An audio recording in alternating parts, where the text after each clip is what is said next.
What's up, Brodey? What's up, Brodey? What's up, Brodey? What's up, Brodey? What's up, Brodey? I'll tell you guys what's up. Yo, Bri, what the fuck is up? Thank you so much for being here. Dude, starting super late because someone just got a brand new job. Congrats. Thank you. You're welcome. I'm a working woman now. Hell yeah, I like it, man. Supporting Philip. For those who don't know, Bri and Philip are dating, or have been dating for, like, what, year and a half now? Yeah, just about, yeah. Ish?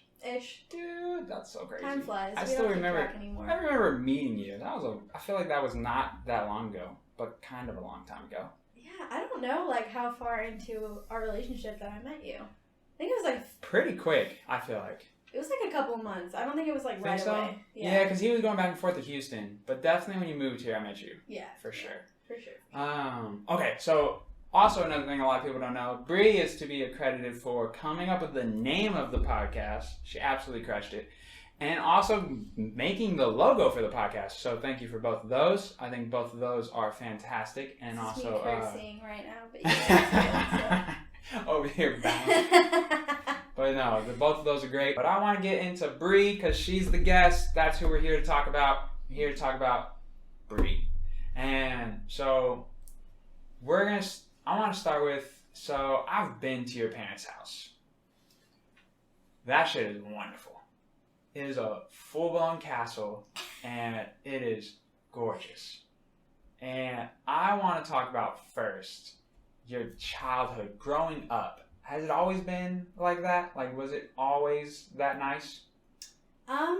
So, like, I would say that I basically had a perfect childhood. Like, it's not really that it was 100% perfect because it wasn't. I think I had my problems like everybody else did growing up, but compared to a lot of things that my friends have experienced and what I've seen around me, it's not necessarily as bad. So I like to just say that how I grew up is perfect because I had everything that I could possibly need and I didn't question it. You know, I didn't question when my next meal would be.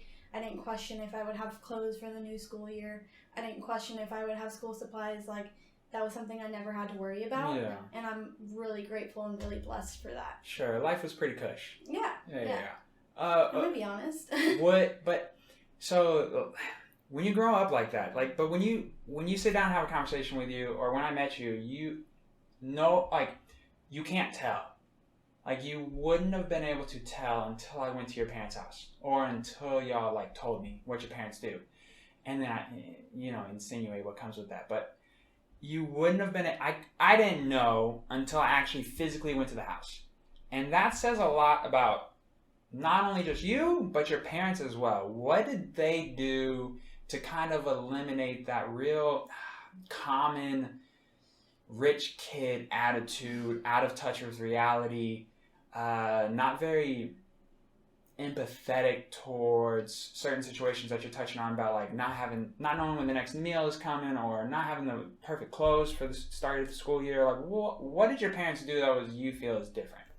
Well, my parents really did a good job at kind of reminding me about, the different backgrounds and experiences that people have.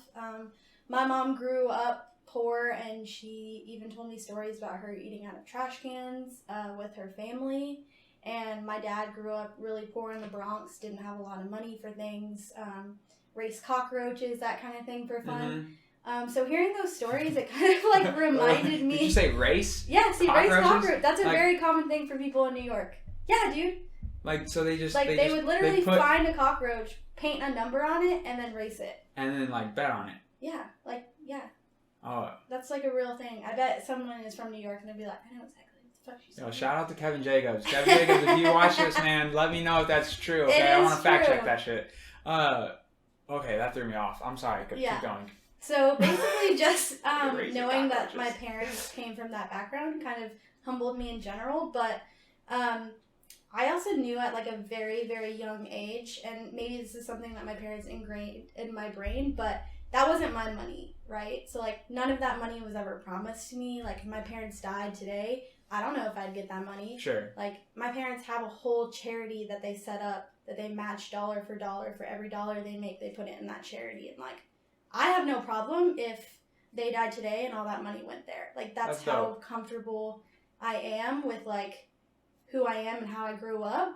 But really, they treated me like a normal human being. They didn't pamper me. They didn't, like, I had everything that I needed, but it wasn't like I went to the store and I was like, I want this $100 toy. Like, I went to the store and I was like, yeah, this, like, I get what my mom gets me, you know? Sure, you never really had to ask for anything. Yeah, exactly. Like, you weren't throwing a fit in the store. You're sure you got I would stuff. get smacked if I threw a okay. fit in the store. Let me tell you that. There's something to say about, like, first generation wealthy, because you're technically the first generation of the wealthy, like, of your family, because like you said, both of them grew up they didn't grow up how you grew up, and so they did such a good job of instilling those values into you, making you appreciate what you have. Yeah. And understanding that not everybody has it that way. And that's super powerful. And so shout out to both your parents. That's pretty freaking awesome that they did that, because it could have been very easily the opposite, and then I would probably not like you as much. They're super hard workers, dude. Like, my dad never stops grinding. Yeah. He is, like, one of the hardest working people that I know. And, I mean, that's why he is where he is. And, you know, I never questioned it. He didn't have anything handed to him. He did it all himself. So. Oh, yeah, man. Yeah. That's dope. So we grew up pretty wealthy. And then, okay, so you're in a real good situation in high school. Mm-hmm. And then you go off to college. Right, in Arizona, yeah. In Arizona. Oh, I didn't even know that. I thought Party school. Oh, so you went to Arizona or Arizona State? University of Arizona. Ooh. Yeah. University of Arizona. Okay, so you leave this nest, this fucking castle. Yeah. And you go out there on your own. Yeah. What's the transition period like that? Like, what is that like? I was pretty excited. I was like, hell yeah, I get to go to college. And one of my best friends, Maria, was out there already. And I was like, okay, let's do this. Like, she's there. I have somebody there that I know. Like, it's a whole new experience. The campus is beautiful. And, yeah, that was not what ended up happening, so. So you get, okay, so how long did you spend at the University of Arizona? I want to say like 3.5 years. Okay, so you're there for 3.5 years, and then you transferred to U of H? Mm-hmm. Well, I came back to Austin for a little while and took ACC classes, and then I went to U of H. Okay. What made you go from University of Arizona back to Austin? So unfortunately, my freshman year, I was sexually assaulted in my dorm. And that kind of tore my perfect life apart. I've never had anything that challenged my mental health the way that did. And, I thought that I had a grasp on it. I moved in with Maria and, some of her roommates, Vic and Brooke. Mm-hmm. And it was good. I think I had a good grasp on it for the most part during the time that I was living with them. Okay.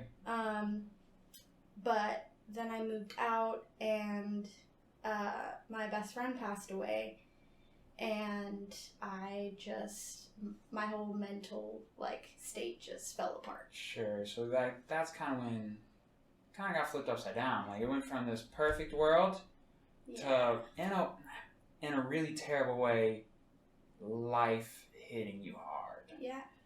Like, I think you and I had a small conversation earlier, but it was basically just like life dropped me on my head, gave me a concussion, and it was like, all right. And I had to learn how to live with the concussion. Like, you know, it's not like I'm not able to live. It's just I feel like I always have this feeling or something in my head that's always going to be that dark cloud. Mm-hmm. And for me, it's always just been trying to get past it, because it used to consume me. And now the more that I live, the happier relationships that I get in, the more people that I meet that are actually good people, the more it gets pushed back to the back of my head, and it kind of goes away. So so it's kind of that kind of helps.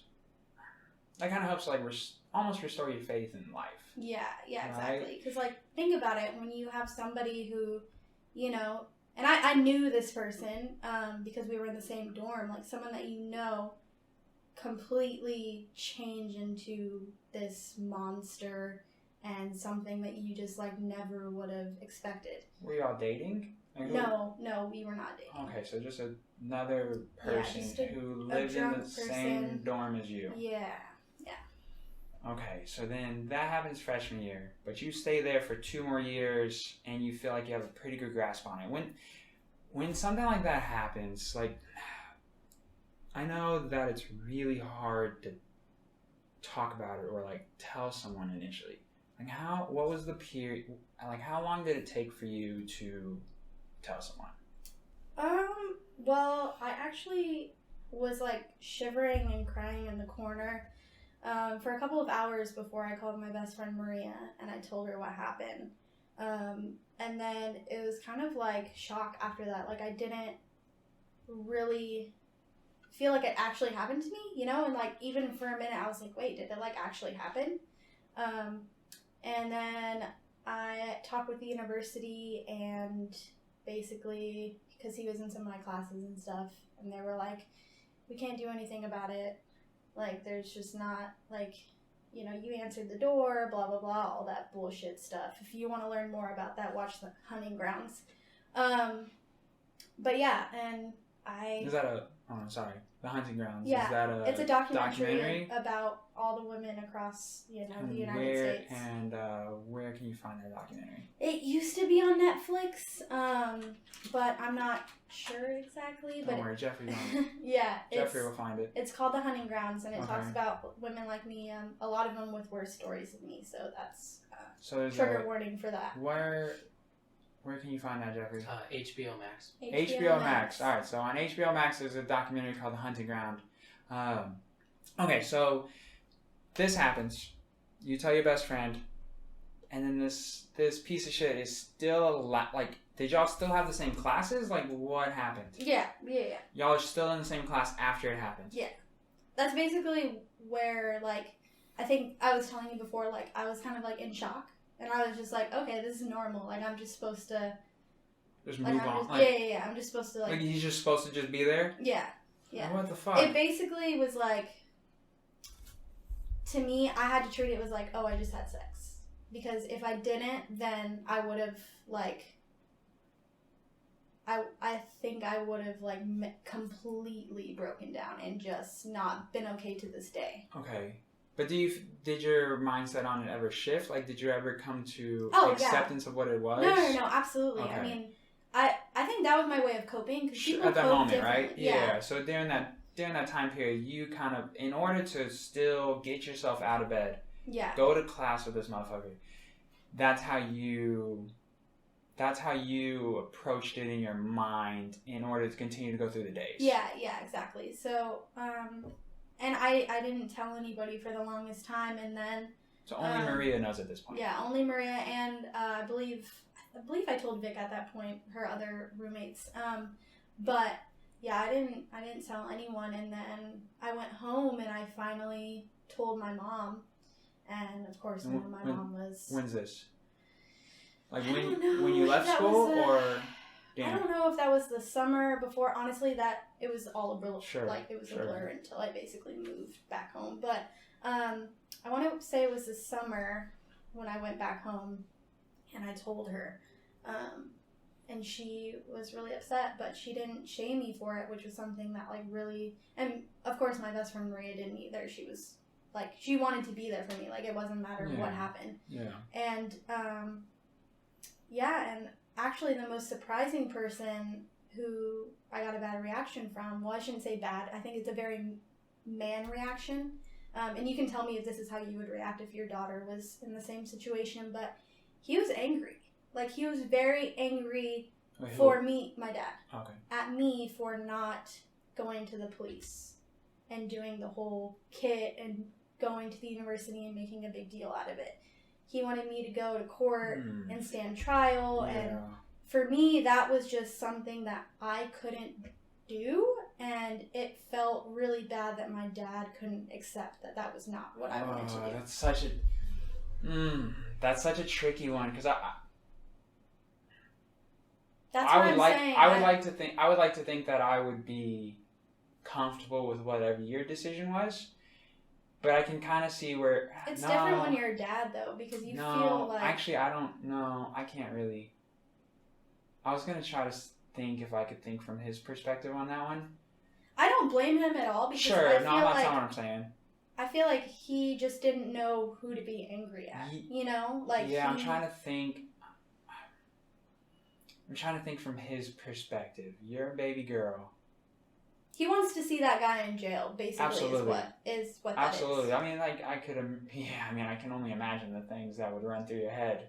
Mm-hmm. Like, especially knowing that there was zero repercussions. So did anything ever happen to this guy? Like, no. And that doesn't bother me anymore, because Okay. I think life eventually will. I actually think sure. he had a girlfriend shortly after something. So, I mean, that's up to him. Did you ever think about telling that person? No, I don't. I mean, yes and no. There was a part of me that was that's like... a tricky one, too. Exactly. Like, it was for me to, get into that, and then it would seem like I'm a crazy girl, like, trying to... Yeah. And it's... I would never want that to happen to any other girl, but I mean, I don't know. It would resurface it for you as well, because it sounds like you did not necessarily what you were supposed to do, but more so what you needed to do, as in, like, suppressing it and just thinking of it as just having sex versus what actually happened. Yeah. And I think that if you would have did that and, like, reached out to her, that you probably weren't ready to have that conversation with yourself. Yeah. And so when did you get comfortable, like, when did you get comfortable calling it sexual assault? When, like, accepting what happened? I guess when I was living alone in South Austin, because I Okay. did, like, a lot of soul searching at that time. I guess say soul searching. So is this when you came back Yeah, before this U is of when H? Before U of H. And you lived by yourself? I did live by Okay. myself, yeah.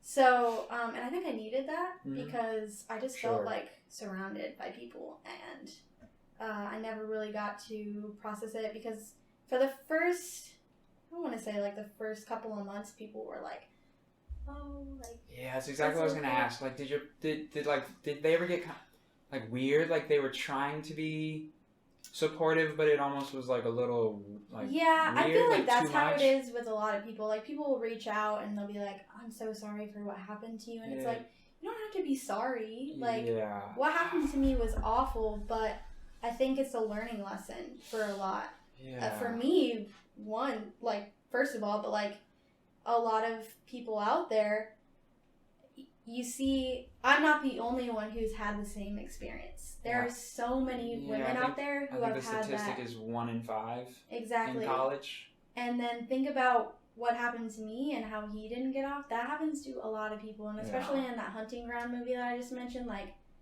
those people don't get justice. And I don't know, I had to realize that, like, me dwelling on it and me being, like, depressed and letting it consume my life was not making me better, and in fact it was letting him win. Mm-hmm. Because basically that's what, they want to do. People who hurt other people want them to be lesser than, right? And so power move. Exactly. So by me falling into that, I was letting him win ultimately, whether or not he was still thinking about me or not, which probably wasn't. But, like, I can't let that define who I am. Mm-hmm. So, I was like, okay, I'm going to do it. I'm going to go back to school. And then that's whenever I went to U of H, because I was like, I'm going to go back to school. I'm going to do it. And then I left Houston because, first of all, I hate trains. I hate trains. Like, what kind of trains? Like trains, Jordan, like freight trains. Is that, like, common in Houston? Yeah. Like, just big old freight trains? It's like a port, what is it called? A port okay. terminal? Yeah, okay. So I lived in between sense. 2 train tracks. And my apartment complex would shake when the trains came by. How often do they come by? Like every 30 minutes. Let me tell you, 3 o'clock in the morning doesn't stop them. Oh. So basically I was miserable that entire time, and I was like, I can't do it. Like, I'm never going to sacrifice my happiness again for something that, like, I can control. Like, okay. Fuck that, right? Okay. So that kind of, you slightly touched on my next question. My next question would be like, what advice would you have to someone who is dealing's not the right word, but Going say through anyways. something. No, not the person specifically, but the people around them. Like when you say like you needed to be by yourself, like what's your advice to someone who knows someone who went through this and they don't know what to do for that person? There is no advice. The thing is, every person copes differently. Yeah. And like, I think a lot of people are afraid to ask, how can I help you? Like, Okay. What do you need me to do? And a lot of people are like, I don't want to ask that because you're already going through a lot. And it's like, you can't even imagine, like, some days I just didn't want to fucking make food. Like, and the fact that if somebody came over and was like, hey, you want a lasagna? Or hey, you want this? Like, almost like you lost a loved one. You know how people bring, them plates of food and stuff like that? So there's some It's days like, okay it would have been cool if someone just cooked for you. Yeah, like, And they wouldn't it's have to do nothing okay else. to ask what people need. And if you can't do it, if you can't handle that, task or that mental capacity, like, that's okay. And people are so afraid of, like, saying the wrong thing or not being enough. And in the end, they just end up not doing anything, and that hurts more. You know what I'm saying? So, like, my best advice to anyone, just whether it's like ask grief, the person what you can do. Yeah, whether it's grief or, somebody going through a hard time or that's lost a lot of things, like, just ask them what you can do. That's the only advice that I would ever give. Yeah. So it's like, dude, I can't. I wish I had, like, all the perfect answers, but really, like, everyone's different. I think that's a great answer, though, because I think that a lot of people don't do that enough, and I can probably contest that too, as someone who, like, always tries to fix the situation. I got to do a much better job of just asking them what they need or, like, what they want. I always kind of just think that I can fix it and that I have the magical solution. And sometimes, like you said, it's just really just as simple as just asking that person, how can you help them? And the answer could be something as silly as just cook me food. Like, yeah. and not silly, but like as little Yeah. as just like cook me food. Yeah. And I can fuck with that. Like that would be, I can like, yeah, I would come over and just cook you food. Like that's cool. Like and it's not I can like, get that. Like for me, and a lot of people aren't me, obviously, but, like, let's say, for instance, I knew you during the time and you came up and you're like, what can I do for you? Obviously, I'm not going to ask you to, like, sit down, have wine, paint nails with me. Like, that's not who you are, but I would ask you to cook me food because I know that that's who you, like, I know who you are as a person, so I'm going to ask what I need and what I know you can do Based on what that for person me. can do. Yeah, exactly. Okay. So, I mean, That's just me, No, but I think that's the best advice that I can give anyone is, like, just go for it. Everyone's so afraid. People are afraid. No, like, absolutely. Just and do it. What's the worst that can happen? We've talked about this in every podcast, and I think it's just a common denominator. Fear holds all of us back. It does. Like, fear stops you from talking to that girl that you want to talk to or that guy that you want to talk to. Fear stops you from leaving that job. Fear stops you from doing X, Y, and Z. Like, you gotta let go of the fear and do. Like, dude, fear stop stops second you from guessing having, stuff. like, real, true connection with people. Yeah. Because you're never going to say what you want to say. You're always going to, censor yourself. Yeah. That's not a way to live life because you're never going to have a full, genuine connection with someone if you do that. Yeah. Like, stop being scared to ask that person out, or stop being scared to pursue your dream. Like, that's really important. Like, fear is crazy, and there's so many books on it, and it's a really hard thing to do, though. Yeah. Because I think part of it, also what we've touched on before, is you gotta kind of humble yourself. Like, fear is a tricky one, and everyone possesses it, some more than others. But I feel like everyone can let go of it. Yeah. Everyone has the power to do I'm such. definitely fearful. You put a needle in front of me, I'm not even, I'm not gonna lie. I'm definitely afraid of things, but I used to be, I still do have really bad social anxiety, but I'm really good at socializing. Isn't that crazy how I'm terrified of doing something and I get anxiety over it, but I'm actually really good at it? You are. You're crushing it right now. You're crushing it. People won't know. People won't know the certain things, and I think that's another important thing to point out about the podcast, about this in particular, is because if someone just listened to this and we didn't talk about this, or you didn't bring that kind of stuff up, nobody would know. Yeah. And that's what I was saying about you growing up wealthy. I would have never have known had I not seen the house. Had I not went over that day. And there'd be a fucking $3,000 Hamoni Berca sitting right there that we're shaving off eating. That's my shit, bro. I was talking about that today at work. That's why I thought about that. That ham is so good. Shout out to España. No, but that's important because... And that goes for everything. You never know what someone's either going through or what someone is setting aside in order to do something. Yeah, definitely. Because that goes both ways. You don't know what someone's going through. That's why it's always super important to just be nice to everybody until proven otherwise. I'm bad on reciprocating energy, but I think it's kind of necessary. But do not start off with that energy. Yeah. Because I think reciprocating energy also kind of holds people accountable in a way, even though it doesn't necessarily make anything better, and you should probably always kill them with kindness. But there's some things that you kind of got to reciprocate so people can take a step back and be like, oh, I was being a dick. Yeah. And then the people who can't take a step back and be like, oh, I was being a dick, then those people probably don't really self-reflect or get it. Kind of got off on a tangent there, but no. So we're gonna come back. So you mentioned something about losing your best friend. We're gonna come back to that.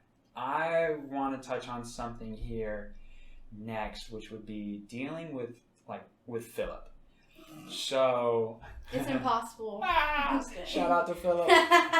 We love you. Okay, so for those who don't know, Bri stood Philip up on his bro, on the first if you date. Guys keep saying that one more time, I'm gonna lose it. Up, straight up, didn't show him up. Bro, oh my god, I'm out of here. I'm straight up out of this podcast. Goodbye. I didn't stand him up. Okay. First of all. Okay, what happened? Basically, what had happened was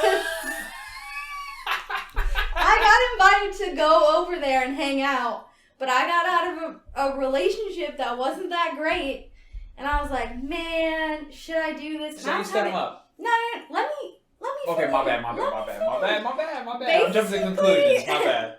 This is just Philip's side of the story. What happened was I had got some anxiety, and my anxiety was like, yo, you shouldn't go. And then I let fear take over because I was afraid that I was actually going to like him, which ended up happening. So okay, that's exactly what I want to hit on. Because I feel like this is happening more and more and more. And maybe it's just fucking me. I don't know.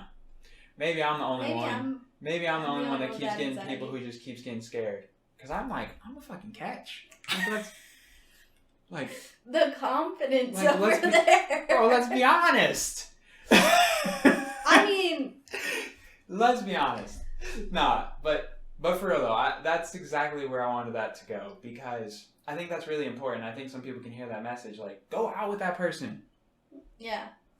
Go out with that person. What are you scared of? I ended up doing it, and obviously it was the best decision of my life, because I wouldn't be happy. Well, I have no idea if I would be happy, but I wouldn't be happy with Philip if I didn't go on that date with him. Nobody just wants to date anymore. How bad would it have been if 3 dates in, you're like, I don't feel this. And then you're like, hey, I'm not really feeling this. And then y'all don't date no more. What's the point of continue, I don't know, because when I went on dates before Philip, I always got ghosted afterwards. And I'm you can tell me I'm not gonna get hurt. Right? You can be a grown adult. Yeah. You can be a grown adult and just tell me. Yeah. It's really weird. What is that? I don't know. It has to be. Is it It's definitely fear. For Is it sure. fear? It's fear. So like, I especially took a psychology especially when you have a class. good time. Like what is that? Like, So I took a psychology class, right? And I'm not going to quote this correctly because I'm not a psychologist. So don't. this is not This legal is not psychology legal advice. psychology advice. So basically what happens is like people don't, so it stems from like your own rejection, right? So like, let's say for instance, like I asked you on a date, you said no, like that would affect me. I would say no, But because you're I dating wouldn't- Philip. Fuck you, that's so now you knowing like what, you're like, oh man, I feel kind of bad because like she's not a terrible person, but like we just like, that's just not like the vibe, you know? And now you have that feeling in you. And so now you know what rejection is like, right? Mm. So people are like, oh, I don't want to hurt their feelings, so I'm just going to ghost them because that's better. How is it better? People think it's better instead of just flat out saying like, I am not feeling you.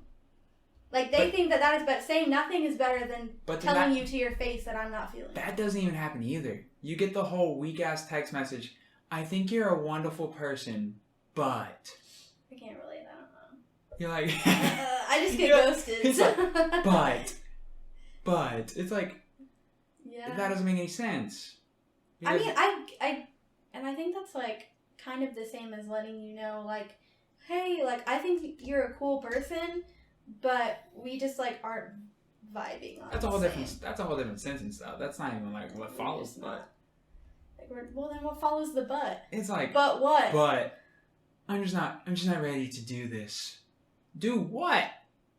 Like, what are we even doing right now? It depends. Like, maybe ready to date. Maybe they're not ready to commit. But we haven't even established what we're doing. So what are you not ready about?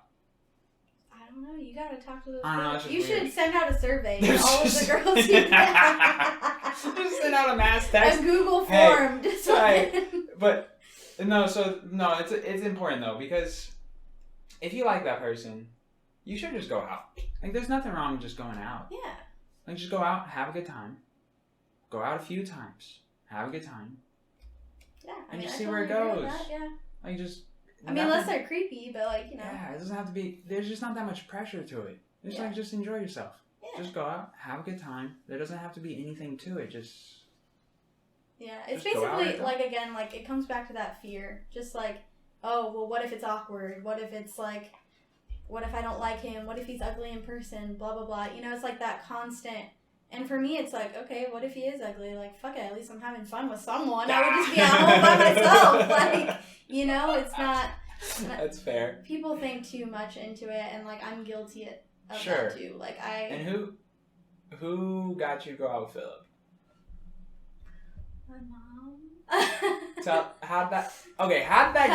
How did this even come up? Because I think in order for your mom to find out, you definitely had to have wanted to go. Like, I did. Like in order for you to bring it up, clearly this was something that you have given a lot of thought to. I saw his cute little Instagram pic, and I was like, he's cute. And I was like, what if he is a good person? And my mom was like, yeah, what if he is? And I was like, what if he is? And then she was like, you should just do it. And she was like, I know that you've been hurt. I know that, you know, like, dating is hard. It sucks. Like, sucks. But everybody deserves to be happy. Exactly. And she was like, so go. And she was like, if you don't like it, you don't like it. You don't have to go again. No one's forcing you. Yeah. But, yeah, I mean... But I could see the hesitation with the past. I mean, with everything that happened before that. Yeah. I could see why you would be hesitant, though. Yeah, I just didn't want to, like, be broken again, you know? And especially... Like, at this point, do you feel like you had slowly started to put yourself back together? I think at that point, so, like, to get deep again, right before then, I had actually tried to commit suicide. So, I think I was still in the process of putting myself back together. Would you say that was rock bottom? Like, that was... I mean, I think suicide is the definition of rock bottom, right? Like, and it's a scary feeling, dude. Like, I can't even... It was like I was being taken over, and I was just, it's like I blacked out. Yeah. Like, I blacked out, and I don't remember doing, and I wasn't drunk. I literally just, like... What did you do? I took pills. Like, and I don't remember any of it. And this is before I took the pills that I blacked out. What happened? Like, did someone take you to the hospital? Did you get your stomach pumped? Yeah, I did. All that. Who took you? So I actually called my friends Maria and Kaylee before. Oh, okay, wait. So you don't really remember what happened, but you made a phone call. I did. I made a phone call, and I basically was had a mental breakdown, like, on the phone with them, and they knew that, and I think they sensed that. But that's... I'm telling you, and I'm sure people who, like, understand exactly what I went through know what I'm talking about when it comes to, I know, like, that's just crazy. You don't know, like, it's a dark place, like, it's literally pitch dark there. Like, and I just remember waking up at the hospital and being like, well, fuck. Like, that is such a stupid thing to say, but I was really like, well, damn. And now I had to look at the faces of the people that I disappointed. How did your perspective change after that night? I never wanted to try to do it again because like I just said, I looked at the faces of the people that I love. And you've never even thought about doing it again? No. That was it. That was it. All it took was to see Maria and Kaylee sitting there, and then my sister and my brother-in-law coming in, and just, like, it wasn't disappointment. It wasn't, like... I mean, afterwards, they were like, dude, we are disappointed in you because you didn't reach out. Yeah, like, but don't like, do that thing. Like, don't do that shit again. Yeah, but there, it was genuinely just like, we almost lost you. And, like, I can't even explain that face or that feeling that you get when they come into the room, but, like, that shit changes you. Like, that's a totally different, like, feeling. And then afterwards, I went to a respite center, which is basically, like, a voluntary, like, psych hospital. Yeah, I'm familiar, unfortunately. Yeah, so I went to a respite center, and I was there for, I don't know, maybe 2 weeks. Mm-hmm. And this shit gets me emotional, but basically, like, when they came to see me, because they would come and see me, like, every couple of days to, like, make sure, like, we would all just sit there and cry, dude. Like, I think they knew exactly at that point how much pain I was in. Because, I mean, you know me, like I am now, like I'm a bubbly person to everyone, but like when the doors close, like that's not who I was. Yeah, it was a dark time. It was really dark for me, yeah. And I felt like I had no ground underneath me. I still think it's crazy. Like, there's something... I still can't get over the fact that you don't remember doing any of it, but you made that phone call. Like, what possessed you to make the phone call? Like, what took over? Like, I was feeling alone. I felt like I needed to reach out to someone before I hit rock bottom. But I'm saying, like, you already did it. Like, you already taken the pills, right? No, so I took the pills after the phone call. Yeah. So I was like... No, I had called them before, whoa. Yeah. Because I'm thinking, like, you took the pills, you don't remember what happened, but you still made the phone call. Like, I'm thinking, like, damn. Like, something still inside you was like, nah, bitch, today ain't the day. Like, today ain't the day. I wanted to reach, and so you called I think it wasn't me. I think it was my friends. I think they are genuine. So they came straight then. No, so they just called the like the ambulance. Okay. And then the ambulance came and picked me up, and then they met at the hospital. So yeah, but I mean, yeah, there wasn't judgment in that room. It was just basically like, we are so glad that you are here because we almost missed you. I've gotten that phone call before. Yeah. It's hard, dude, and I'm so sorry that you had to go through that. It's something. Like, oof. When I was in high school, my senior year, my girlfriend attempted to commit suicide. And I remember getting that phone call from her dad. And it's not fun, man. It's not fun at all. Like, it sucks. I can't that phone call's imagine being rough. on the other end of that phone call. Yeah, the phone call's rough. And like, that's what shocked me. yeah, Like, it has. I mean, I'm sure it doesn't even touch the surface of the person like thinking about doing it or doing it. But being on the other end really sucks too, and I think that's an important part too, because committing suicide doesn't just affect that person. Like, that affects everybody. mm-hmm. Like, that affects everybody in your life. And people think that that if they die, like, it's not going to affect anybody. Like, I think we've all kind of had that thought. Like, I don't know if it's a normal thought, but I feel like a lot of people have sat down and said, man, if I died right now, like, who would be upset? Yeah. Like, I think a lot of people think about that. And it's sad. You don't think about that until you have to look at their faces after you've tried to kill yourself. Yeah. Like, you don't. Like, you think that you're like, oh, wait, I have people who love me. Like, truly, I didn't know. Like, I knew I had family. I knew I had people I could talk to, but I didn't know I genuinely had people who loved me until I woke up and looked at their faces. Mm-hmm. Found out who the real ones were right there. Exactly. Yeah, man. I remember visiting her and like 2 days or 3 days afterwards. And it's like, oof. It's not easy. No.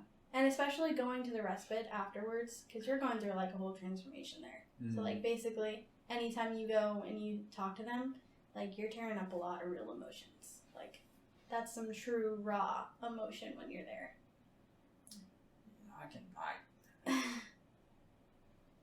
Yeah, man, I still remember getting that phone call. I remember where I was when it happened, and I remember getting the phone call and it was just devastating to think that like someone that you love or loved or whatever it is would try to do that when everything seemed to be mildly okay. Like, yeah. and You have to think though, like even though things seem okay, somebody's world could inside couldn't. Mhm. Like things that had happened to me like 2 years ago, 3 years ago, like that all, because I didn't deal with it, all came up and clumped into Just one ball bottled and up just into like one. fell on me. Boom. Yeah. It was all at once. And It was like, overwhelming. it was overwhelming. It was a lot. Yeah.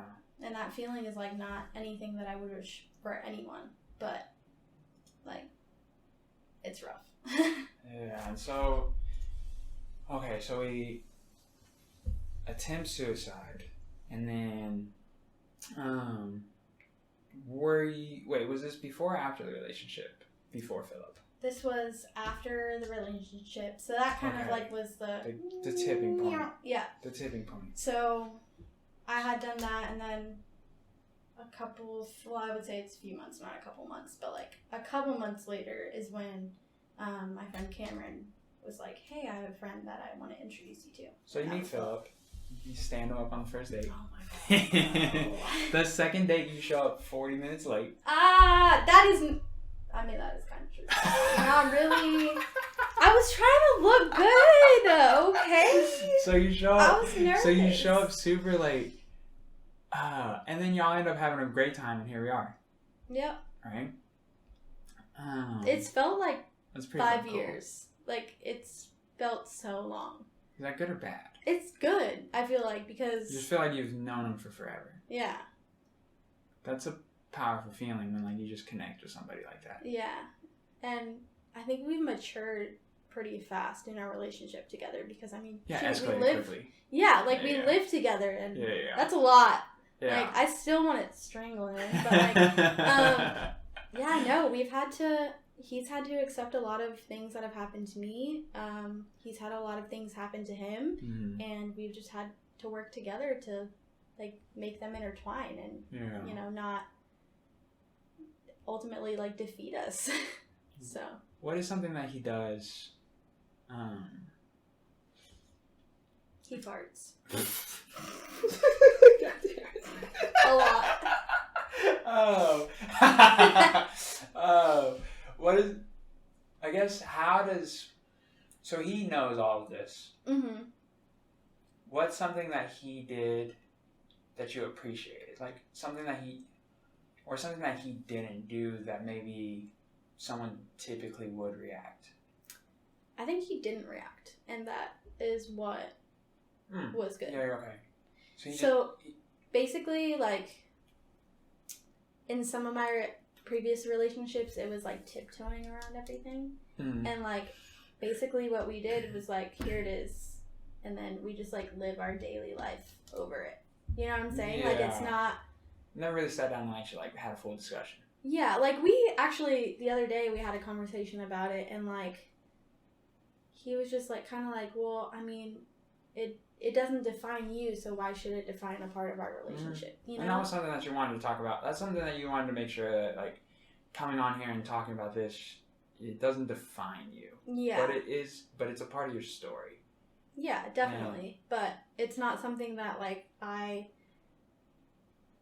it's not something that I'm, like, writing my whole life around, you know? Yeah. Like, I want to continue, and yes, it's a chapter in my book, but it's not, like, my book isn't about it. Yeah, like, it doesn't hold you back. Like, it's not something, not necessarily that you don't think about anymore, but it's something that, it doesn't play a daily role in your life. Yeah, exactly. You've done a better job of not necessarily suppressing it, but coming to terms with it. Mm-hmm. Yeah. So he didn't react. I know what you mean with that. Like, yeah. He wasn't like oh my god, I'm so sorry, like you were saying earlier, or it wasn't like Yeah, he's a natural gentleman.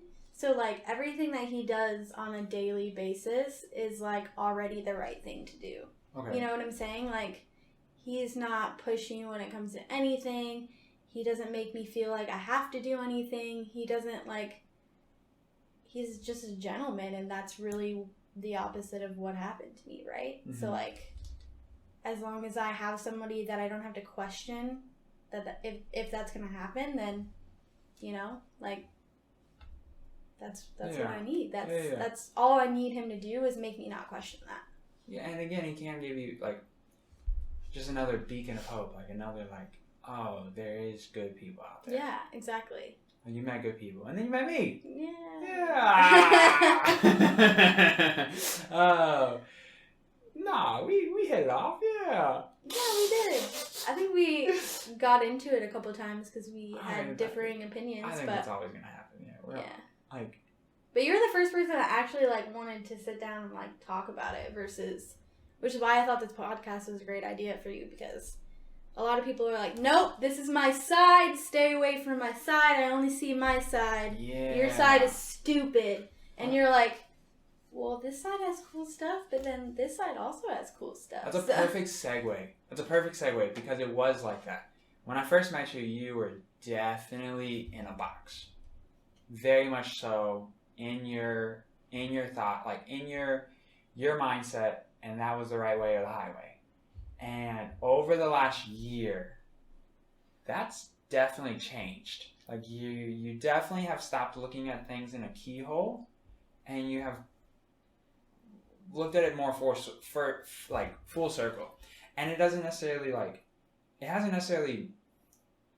changed your opinion on things, but you have a different perspective, and you have an ability to maybe understand where someone else is coming from. Mm-hmm. And so what is that? Like, over the last year, what, like, that perspective changed? Like, that, going from a keyhole to the full circle? I think just growing, like, in general, but, I don't know, meeting people like you, meeting people like Philip's other friends, kind of just seeing the world as the shit show it is, and just being like, all right, well, you know, there's no more of, like, seeing it one-sided, because I can wake up one day and something's happening, and then the next day COVID comes and we're all locked down for, like, the longest time. Like, it's not, like, I used to want to control everything, I guess is what I'm trying to say, and, like, if it wasn't my way, then it was out of my control, and that was a problem, right? Mm-hmm. So, like, when I let go of my want to control, my box expanded, because like, I didn't feel like I needed to control. Like, you say something I don't like, I'm not going to be like, well, no, that's wrong for blah, blah, blah. I'd just be like, well, that's interesting. So, like, I was reading the other day, or, like, I actually was thinking the other day something like that, and then you would say something back, and we would have a conversation, right? It's not a conversation, but it wasn't like a screaming match. Like nobody was mad at each other. Yeah, no. Like, and then that's how I realized it always should have been that way. Yeah, like we were still gonna hang out afterwards. Yeah, like I just ultimately, I guess, moral of the story to answer your question is I just stopped being a control freak. That's important because. I think that's one of the major issues with everything is everybody just looks through this minor keyhole, like this small little keyhole, and that's the only way to do something. Mm-hmm. And it comes down to what you're saying, this control, and I think that's a lot of people's problem that is going on with everything right now is this overstep of control and looking through everything through this small peephole. And we were talking about this just walking in today, like this stimulus check has already directly affected our economy negatively, instantly. And yet they're already proposing another one. Like all the goods at my store are already up $100 to $400. Yeah. See, I can't speak on that because, like, I'm going to be honest, I don't have that, like, knowledge or background. Yeah. Like, I'm still considered a dependent, so I don't get a stimulus check, bitch. And I'm super sad about it, but, like, also I get, I get to be a dependent. Yeah, but you can see it at H-E-B, too. So one thing that I know in particular, off the top of my head, is the H-E-B Greek yogurt brand was $3.20. He pays attention to the H-E-B Greek yogurt price. Who is this guy? I buy it once a week, so I know the price. Who is this guy? I can't even tell you how much milk is. Nah.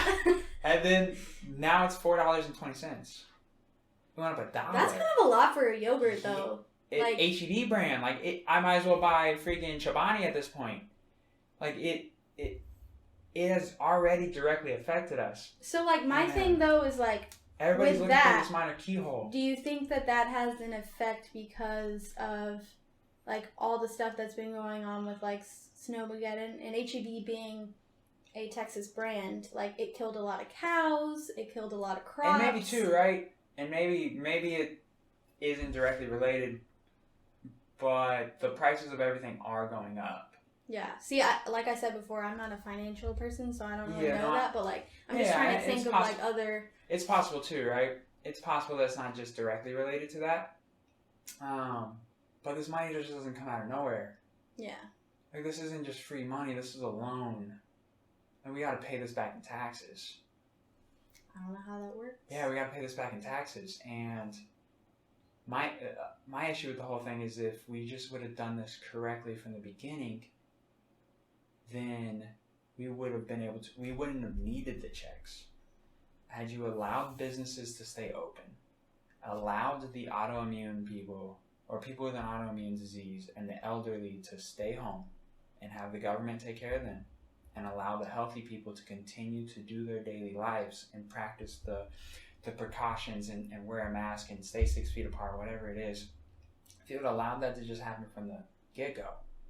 And the first shutdown, we talked about this last time, the first shutdown was absolutely necessary because we had no idea what the fuck was about to happen. Mm-hmm.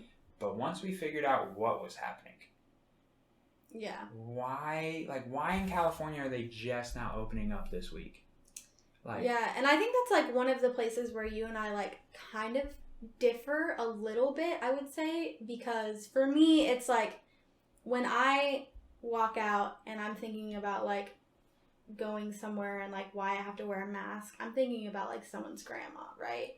Or what if I run into someone who does have an autoimmune disease? And some people don't get the luxury of just staying home, especially if they're elderly. I mean, I went to Walmart the other day and there was a lady, she was 92 years old working at Walmart, and she was well, I gotta pay the bills somehow, and I'm girlfriend. Yeah, but I said that though. I said if you have an autoimmune disease or you're elderly, you should have been able to stay home. That's what I said. Yeah, so you're saying the government pays for them to be home. They should have been able to stay home, but you can't lock down everybody. So essentially, wouldn't that just be giving them stimulus checks? Sure, but on a much smaller scale. Now you're giving all of America who made less than $80,000, which is, I don't know, about 95% of the U.S., only 5% of us make more than 90,000 or 80,000. And then collectively, 160K, that's an even smaller percentage. for people who do joint taxes, $160K is a lot of money. Not a lot of people make over $160,000. Mm-hmm. There's not a lot of people between like $100K and $1 million. You have your 1% or you have your percentage above $1 million, but in that gap, there's not a lot of people that just fall in this gap. Like there's not a lot of people. You got some doctors and some lawyers. Like, okay, that's about it.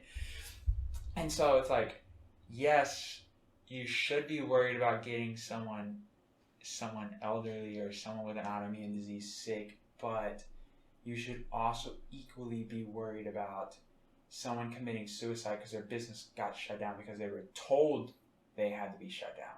Yeah. No, I mean, and again, this is probably where I should just shut up because I don't really, know and have a solid stance on this because I feel for both sides. You know what I mean? But you should. And the solution would have been just allowing those people to stay home and allowing healthy people to continue to go to work once we figured out what it was, right? Yeah. Again, I am not a doctor. I know literally nothing that is going on about COVID, and I'm not a financial expert either. So for me, I'm just looking at it as a fact of what's going to keep everyone alive, right? What is going to make people not die? Yeah, but either way, it doesn't matter for me. That's why I was saying I should definitely just stop talking at this point because it just doesn't I could agree with both. I don't want people to lose their jobs, lose their business, lose their livelihood, and I don't want people to die, lose their grandma, lose their boyfriend, girlfriend, all that. So it's that's why I'm just That's why the solution that's why the solution should have been for both sides and not. I'm just here and I just shut up and I just. Yeah, no, I respect that. We got off on a little bit of a tangent, anyways. One thing, so I think so we touched on Philip, touched on that, and then so let's backtrack. So are we gonna get deep again? Yeah, we're gonna get deep again. Oh god. Are you ready to get deep? Yeah. Or you got something else? No, we can get deep. You good? You ready? Yeah. Okay. I know this is the tough part. Yeah, this is the hard one for me. So you recently got a tattoo. I did. I got a cover up actually. Okay, so you got a cover up with a tattoo. Yeah. This tattoo means a lot to you. Yes, it does. And you lost your best friend Tommy. I did. When you were in Arizona. Mhm. Okay, so let's start off first. Who was Tommy? So Tommy was, if you guys recall from earlier, Maria's brother. Okay. I don't think you said that. Maria, well, I mentioned Maria before because she was basically there Maria. For all parts of my life. So Tommy is Maria's brother. Yeah, exactly. Okay. So I've known the Ketterhagens, which is their last name, for a really long time. And yeah, I mean, basically that was really hard for me because it wasn't losing just my best friend. I had to watch my other best friend's soul get crushed. And that was hard for me. Because the one person who was always there for me couldn't be there for me right now. You know what I'm saying? Because she, this is had to be there. This is post-trauma for you. Yeah. And at that point, I think I was kind of, I was still in shock, so that's why I said later on it kind of mentally snowballed on me, but I was there. I don't even know where to begin with this because this shit's so hard to talk about, but I was sitting in class and I get a text message and it says they found Tommy's body, and I was like, what do you mean? Because the day before they were looking for him, and she's like, I can't talk. She was like, and I was like, I'm on my way. So I literally sprint out of class, mid-lecture, and the professor's probably like, what the fuck? And I get there, and dude, I think whatever you believe in up there was it was perfect because my mom had just come in to visit me. So she was there at the house with Maria, or at the apartment with Maria when she got the news. I walked in and my mom was holding Maria while she was just fucking in tears, sobbing her eyes out. And yeah, I just sat there and we cried and we cried, and she told me how her mom and her little brother found him laying on the side of the road. Yeah, he had been hit by a drunk, high driver, whatever you want to say out there. It's not. That whole trial was bullshit. But anyways, yeah, he had been hit and carried on the truck for like a mile. And he didn't stop and render aid. So he would have been alive if he would have called the ambulance. But he was left out there to die for like hours. Yeah. Yeah. So that was really, really hard because I wanted to be there for myself, but I couldn't imagine losing a brother. And that to me was more important, to be there for her. So that's why I said later on that caught up with me. Because, yeah, you made that sacrifice. Yeah, because I wanted nothing more than to still have one of my best friends here. And even though I just watched her whole world get crushed, I didn't want to see her gone. Yeah. So, yeah, I got a tattoo with her. There was a bike, a little comet, and then his initials. And I got it covered up because I had a lot of people asking me, "Oh, you ride bikes?" And they'd be like so happy when they came up to me. And I'm like, oh God, now I gotta crush their soul. So here we go. Damn. Yeah, and basically it wasn't because I'm like, oh, it doesn't mean anything or oh, I'm over it. It was just because I didn't want, first of all, for people to like bum people out all the time, right? Yeah. But to just constantly be asked about it, right? So for me, the moth is a symbol of, it's a symbol of death, but also a symbol of someone you've lost. And so I got the moth for that. And to me, I can still see the bike underneath. So I think that that's kind of special for me too, because when I look down, I still see it. Okay. But yeah, that was tough. I'm sorry to get like, I probably opened a lot of people out of that story. Sorry. No, don't be sorry. Don't be sorry. So, oof. Did anything happen to that driver? I don't know the final, but basically it was some bullshit stuff that happened. So they found him later on. He wasn't arrested. Like, I think they found him like a week later or something stupid like that. They went to trial. He was in jail for 28 days because there was a problem with the filing of some court documents or whatever. He went out, was like posting on Instagram about his Rolex, and like his family owns the Auntie Anne's pretzels in the Austin name area. drop. So Damn. I'm just saying. Damn, no more Auntie Anne's, guys. Yeah. Damn. I'm not sure if they still do, but after all of that lawsuit stuff. But yeah, they had a really good lawyer, and shit. he ended up doing something that was bad for probation or whatever and got thrown in jail again. I'm not sure if he's still there, how long he'll be there, but I kind of had to stop following that for my mental health because I was just getting fucking ripped apart. Destroyed. Yeah. So I felt as long as his family felt like they had justice and were starting to like move on in a sense, like that's such a strong sentence, move on, but like it get past the bad things that happen, and I just didn't want to follow it anymore. So you just couldn't. It's too much. It's just too much, man. You're dealing with your own personal trauma inside you. Yeah. And then trying to push that aside so that you can comfort your best friend who just lost her brother. But you also just lost your best friend. Oof. That's it's a mental triangle right there. Yeah. And not to mention a lot of people lost him. Like, it wasn't just me, it wasn't just her. Like, he was loved by a lot of people. And at his funeral, I really saw that. And I think that hurt even more. To be like, I'm an empath, so, like, seeing all those people hurt the way that I was hurting was, like, that sucked. I think Jeffrey Roth feels that over there, because that's what he was just talking about earlier. Like feeling other people's feelings. And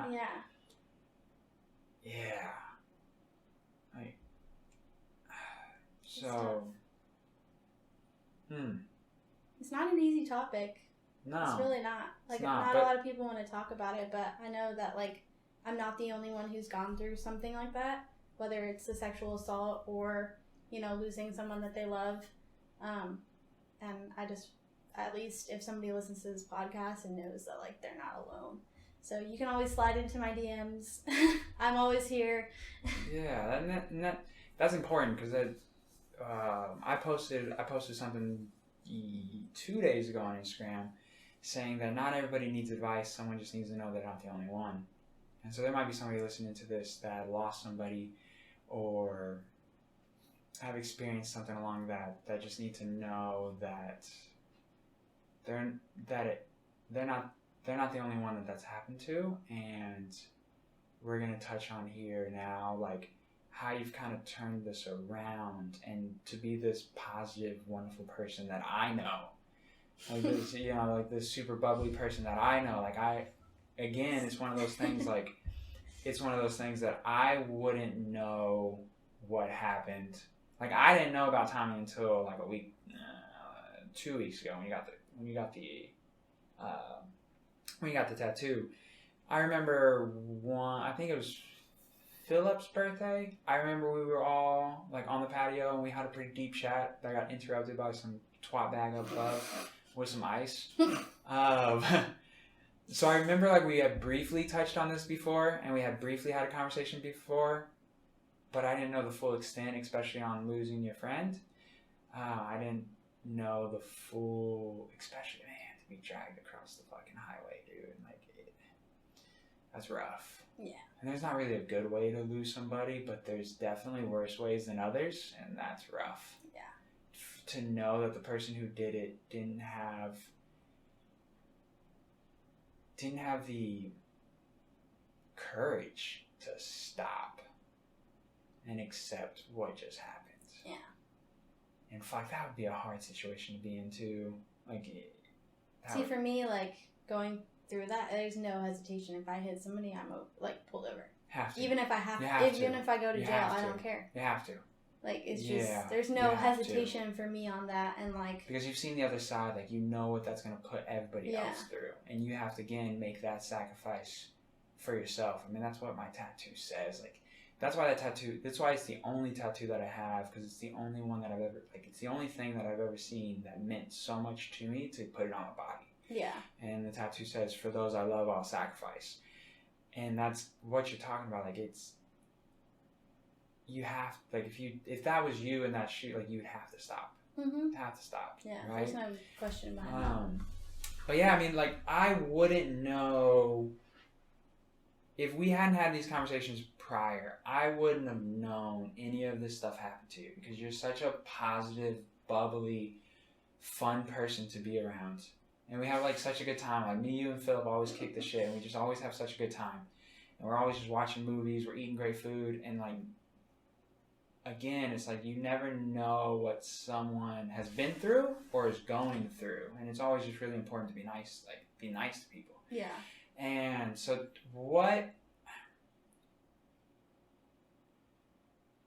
so this happens. You come back to Austin. You live in South Austin by yourself. You kind of have that adjustment period. You kind of have that time alone that you needed. You move to U of H, and then you move back here. Mm-hmm. And life is starting to turn up. Like, you land your dream job. Mm-hmm. I remember meeting you, and the first thing, like, one of the very first things you ever told me is, like, I want to work for South by Southwest. And I remember, like, how much you wanted that job, and you fucking got it. Like, you got the job, and not even a week later. Yeah, well, it was more than a week later, but like, it wasn't that long. COVID killed my dreams. Yeah. So you, boom, devastated again. Yeah. Yeah. How have you, like, what have you done to get past, like, move forward to being this, like, super positive person? Well, I think just, like, collectively, like, meeting people along the way who have gone through some, like, pretty crappy things, and I've, like, taken the best of it, My friend Izzy, for example, went through, some pretty bad crap, and he was like one of the first guys that I met that I was able to like relate to, and he introduced me to like all the Austin Fit group people and the people who were into the same stuff that I was in at the time. But how I really got past it and onto like where I am now is at South by, everyone kind of had like a little side hustle. Mm-hmm. And I just realized, I was like, well, I kind of want to have a side hustle. Like, Okay. that seems pretty cool. What'd you do? Well, I like your shirt, Jordan. And my earrings are pretty cool. Yeah, so basically, I just was like, I'm going to do something. And I picked something, which happened to be making clay jewelry. Mm-hmm. And I just stuck with it. And turns out I'm actually like kind of decent at it. Not too bad. So, That stuff's fire. Yeah. If I wore earrings, I'd buy one. Thank you. If I could get my earrings for, my presents from Christmas, that'd be great too. Wow, way to throw me out like that. Alright. To be fair, he did not place an order. This is a verbal order. Oh, here we go. Anyways, all orders will be sent out, promise. No, but basically, I was like, this is fun. I'm happy while I do it. Mm-hmm. And even though I'm not selling them, like, it's still fun and I get to wear them and people ask me questions. And then someone was like, hey, I want those earrings. I was like, these ones I Hey, want. you do? These ones? And she was like, yeah, do you sell them? And I'm like, no. I can right now. Shit, what you All want, right, friend? $50. Yeah. No, but yeah, I kind of was like, okay, what does it take to sell? Because I'm thinking it's this whole giant process, right? I'm like, I gotta file with federal, state, everybody in between. I gotta get like, a brick and mortar. I gotta do something, and that's not how it is. Yeah. And luckily, like, Austin has a really good atmosphere for small business owners. So I just signed up for a farmer's market and ended up like crushing it out there. People really love handmade things, and especially when they come with like a backstory and like a little just backstory on that is that for me, doing like handmade things is really hard because with my medication and stuff, I have tremors. And so when I'm doing like really small detailed pieces, they take me a lot longer, but when they're finished, they mean a lot more. So people hearing that are like, oh wow, that's really awesome. And like, it makes them feel, good inside. And that's all I want, is for people to feel good when they buy my products. So Yeah, because you feel good making it. yeah, exactly. But the reason why I called it the Flawed Boutique is because of basically everything that has been like happened in my life as a collective. Really is realizing that life isn't perfect and that it's okay to be imperfect and it's okay to be flawed. And yeah, that's where I made the t-shirts Flawed, that I wish that everyone would flaunt, because I want everyone to know that it's okay to be flawed. Yeah. It's okay to be imperfect. This is the second time I wore the shirt.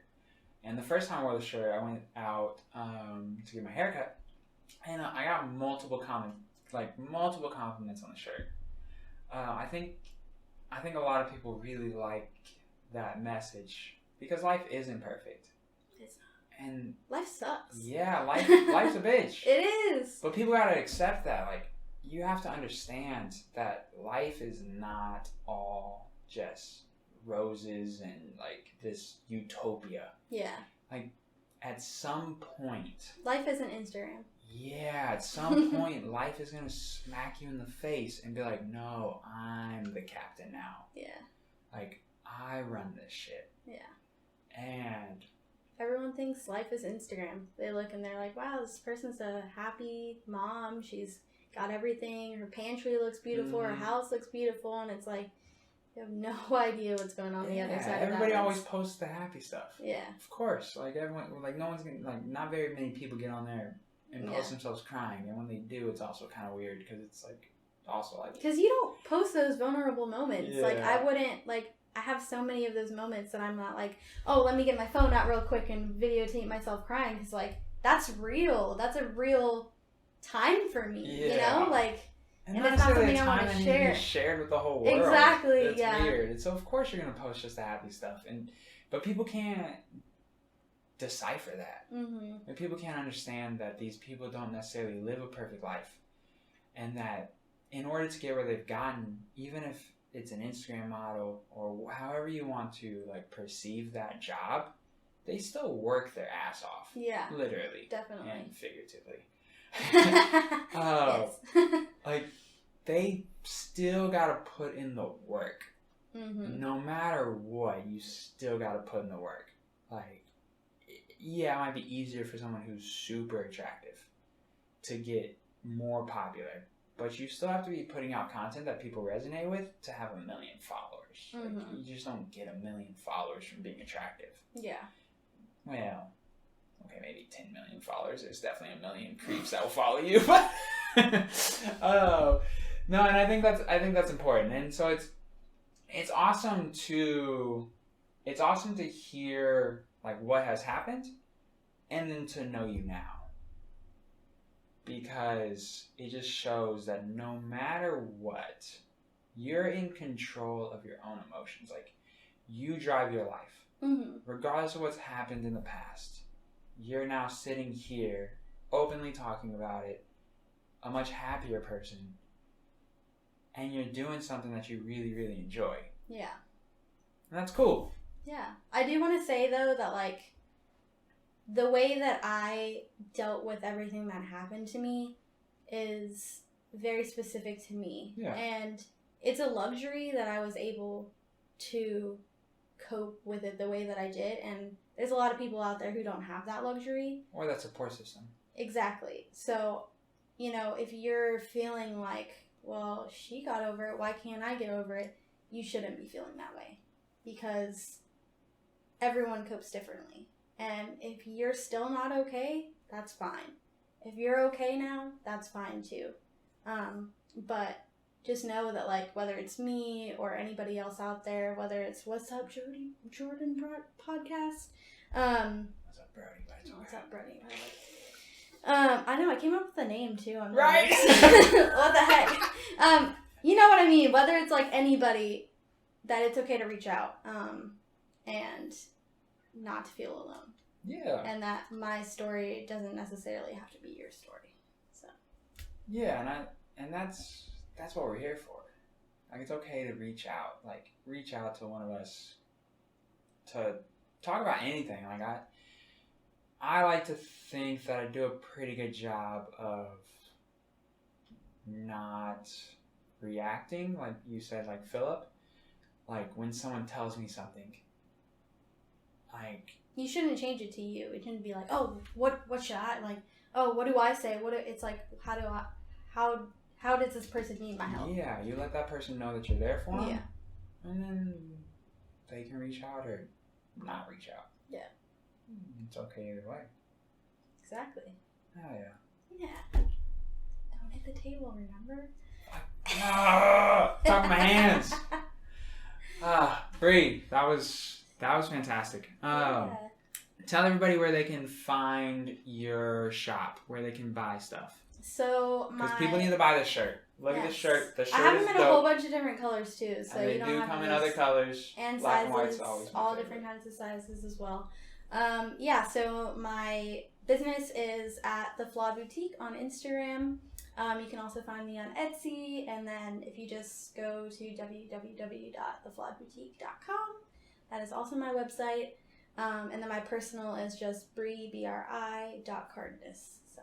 Yeah, so if you need someone to talk to, Bri's definitely a wonderful listener. We've all been through, like, I've been through stupid stuff, and just running by her, and she's always a great listener.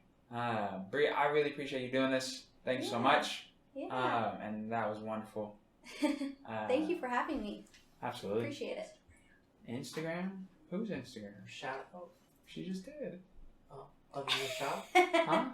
She just did. Okay. The whole thing. Dang, we're all over here with headphones on and still missed the whole conversation. Oh, man. Was I really that boring? No.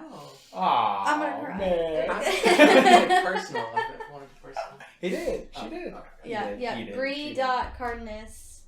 I want CARDENAS. to spell that for some people, yeah. Also, Jordan will tag me. For us uncultured folks, you know. Yeah. Jordan will tag me, so. Of course. Everything's going to be in the bio, as always. We're going to get everything tagged. Thank y'all so much, guys, and we will see y'all soon. Oh, that reminds me, guys. So, unfortunately, I'm going out of town. How dare you I know. have a life, I know. Jordan. I have something. Jesus I have, Christ. I have something. You know what? I can't even sit at this table anymore because you just have the audacity to have a life. I have something that I got that I'm doing April 10th, 11th, and 12th that I haven't really talked about on social media. What are you doing? We're going to talk about it soon. I'm not talking about it. We're going to talk about it soon. I know already, so. She does know. I mean, most people know, but I haven't talked about it on social media. But you better tell them. I will. I am going to post about it before it actually happens. However, I just haven't talked about it at all. But, so, just to give you all a heads up, guys, the next podcast will be April 15th, I believe, that Friday when I get back. That was so there's a solid question mark. Yeah, there's a 2-week hiatus. There's a 2-week hiatus. I apologize, guys. There will be no episode next week, but we will be back the following week. Thank y'all so much, and deuces. Deuces.